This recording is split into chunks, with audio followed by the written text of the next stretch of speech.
Stop apologizing for your rage. Stop feeling guilty because you want to scream when the house is in chaos. Guilt is a luxury of the weak. Understanding is the tool of the matriarch. You think you are failing as a modern woman? No, you are simply a biological masterpiece trapped in a domestic cage. When your child screams for the 10th time, or the sensory overload of a messy kitchen hits your eyes, something deep inside your brain, in the amygdala, the ancient guardian of your survival, lights up like a forest fire. Your brain doesn't see a spilled glass of juice. It sees a threat to the tribe's resources. It doesn't hear a toddler's tantrum. It hears the cry of a scavenger approaching the cave. Your blood pressure rises, your pupils dilate, and your muscles tense for a fight. This is mom rage, but in reality, it is the Savanna Ghost. You are prepared to fight a leopard, but you are only facing a pile of laundry. The Stoic matriarch does not try to soften this instinct. She masters it. She recognizes that she is the peak of 2 million years of evolution. Your ancestors survived the droughts of Lake Natron and the predators of the Rift Valley not by being gentle, but by being calculated. Today, your battlefield has changed, but the mission remains the same: order, discipline, survival. To rule your household,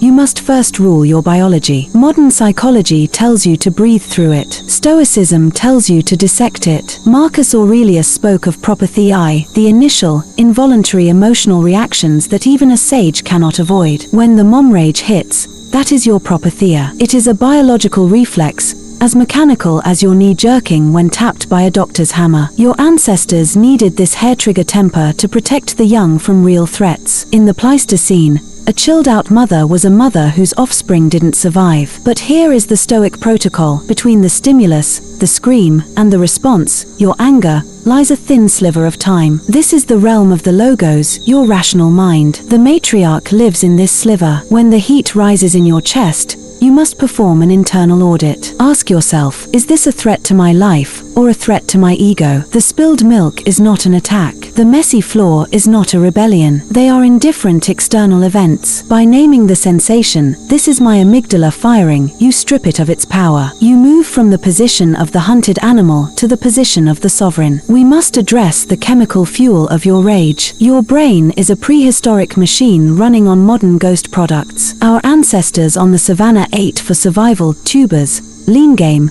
the marrow of life. Today, you are overstimulated and undernourished. The inflammatory oils, the refined sugars, and the constant digital dopamine hits create a biological short circuit. When your blood sugar crashes, your stoic shield thins. A matriarch knows that her temple, her body, must be prepared for the siege. You cannot practice high philosophy on a foundation of biological trash. Your irritability is often just your nervous system screaming for the nutrients it evolved to process over 1 million years. Discipline begins at the cellular level. If you lack the discipline to fuel your body correctly, do not be surprised when you lack the discipline to hold your tongue when the toddler strikes. The world tries to sell you self-care as a bubble bath or a glass of wine. This is a lie. True self-care is the construction of an internal fortress. Stoicism isn't about being cold, it's about being the only adult in the room. When the mom rage surges, apply the 3-second rule of Marcus Aurelius. In those 3 seconds, you are not a mother, you are an observer. You watch the anger rise like smoke from a fire. You do not own the smoke. You do not become the smoke. You simply acknowledge,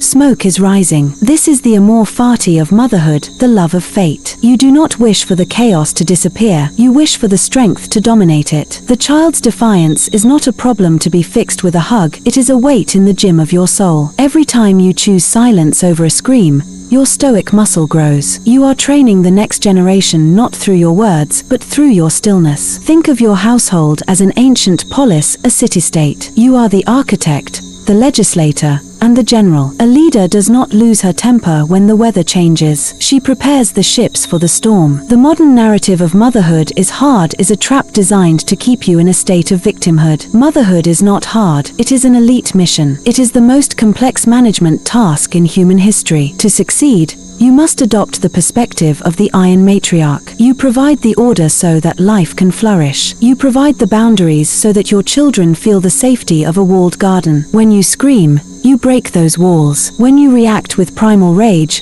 you are telling your children that the world is out of control and that you, their primary protector, are being defeated by a broken toy. Stop showing them defeat. Show them the invincible nature of a disciplined mind. Biology gave you the rage to protect. Philosophy gives you the wisdom to direct it. Use the energy of that mom rage, that raw, kinetic power, and channel it into the structure of your life. Instead of screaming at the mess, use that fire to implement a new system of household discipline. Instead of weeping over the exhaustion, use that adrenaline to forge a routine that cannot be broken. You are the descendant of women who walked across continents and survived ice ages. They did not have mental health days. They had purpose. They had a tribe. They had the unrelenting will to see the next sunrise. Your rage is just misdirected power. It is the engine of a Ferrari being used to power a toaster. It's time to put that engine back into the car. Wake up before the tribe. Set the tone of the day before the sun hits the horizon. Establish your protocols. When the chaos starts, and it will look at it with the detached curiosity of a scientist studying a primitive species.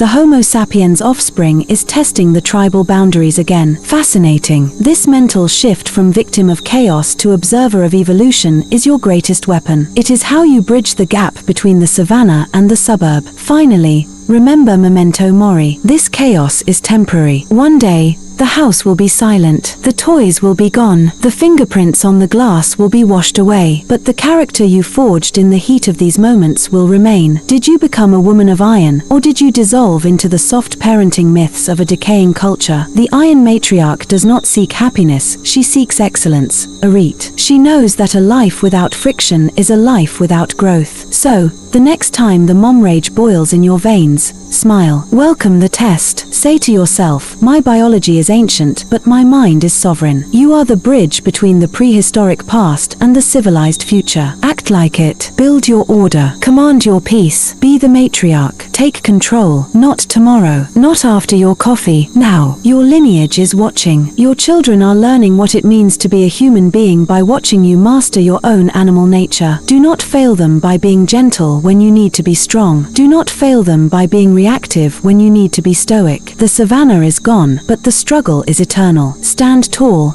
breathe through the logos, and rule your empire with the cold, bright light of reason. This is the evolution of the mother. This is the birth of the Iron Matriarch. Keep the discipline. Keep the watch. Amor fati.